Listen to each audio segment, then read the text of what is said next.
Hey, cleveland.com, meteorologist Kelly Reardon here. On the radar this week, we headed to MetroHealth to talk with an allergist on how to prepare your nose for spring in Northeast Ohio.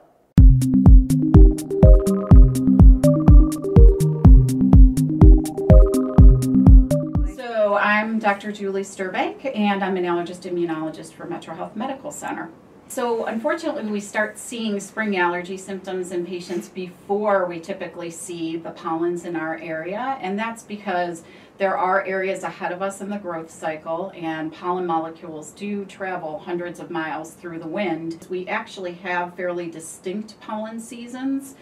So tree pollen usually comes early spring, grass is usually the summertime, midsummer, and then ragweed and weeds and molds come later in the fall into the winter. In general, tree pollens are very bad, especially in young children, and it's not really necessarily a particular type of tree.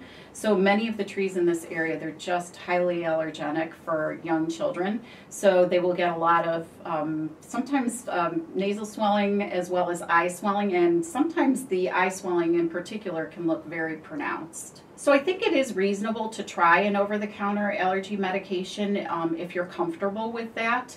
You can also talk with your primary care doctor about that. I would say if those medications really aren't controlling your symptoms, then that's probably where you need to consider at least going and seeing somebody. It can be your primary care physician first, or an allergist. Do you have any tips for reducing your outdoor allergies before spring starts? I know you were talking a little bit about some people think if you eat local honey that helps a little bit, but you said that's probably not true.